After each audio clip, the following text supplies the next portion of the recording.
Who hasn't heard discussions on martial technique that focus on biomechanics, namely force output? In such cases, every once in a while, levers are mentioned, without, however, laying out their basic definitions. Having diagnosed this, here are a couple of videos that look to define levers in a simple and practical manner that you will never forget. Cutting straight to the chase, there are three types of levers: first-class levers, second-class levers, and, you guessed it, third-class levers. Starting kind of by the end, such classification mirrors the output that is typically allowed by each type of lever, which has one of two practical consequences.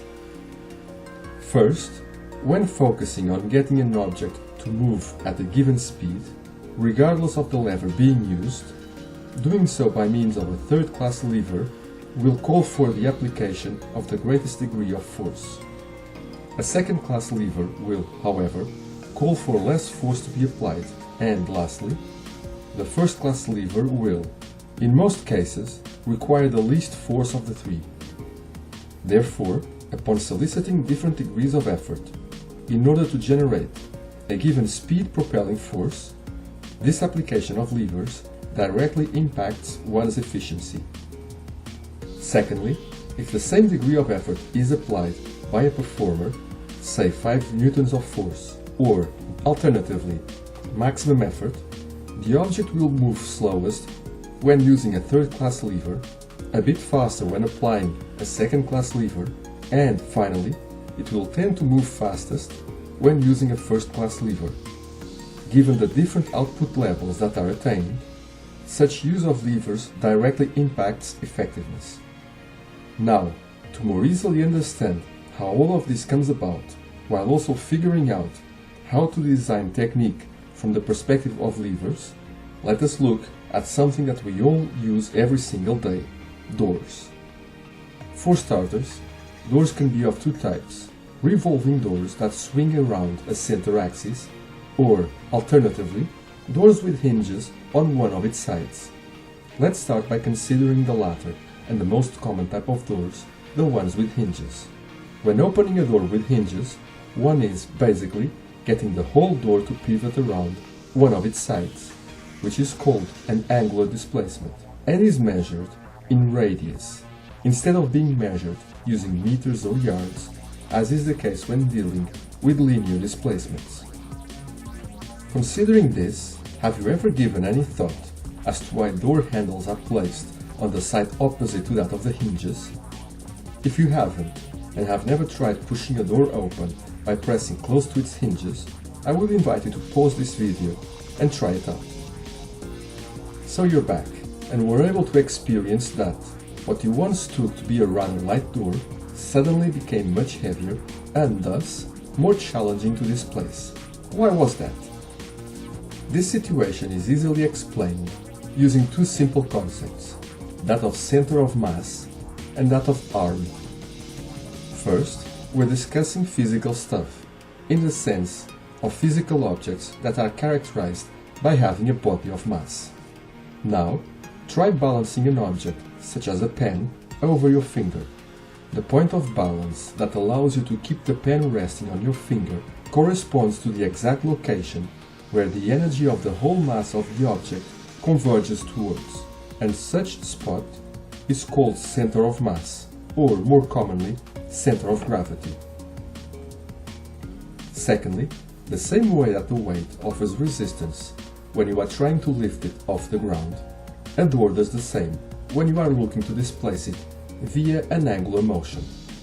The difference between these scenarios is that quantifying the resistance offered by the weight only calls for knowing the mass of the object, while moving a door in an angular manner calls for knowing its mass, together with the distance that goes from the door's center of gravity to its hinges, the pivot point.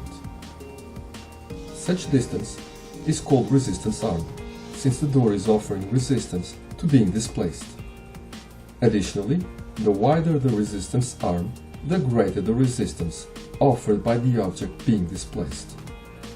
Now, assuming, for argument's sake, that the center of gravity of the door is somewhere around its center, one has precisely three options: to push the door open on the spot of its center of gravity, or to push the door either closer or further away from its hinges than the center of gravity of the door.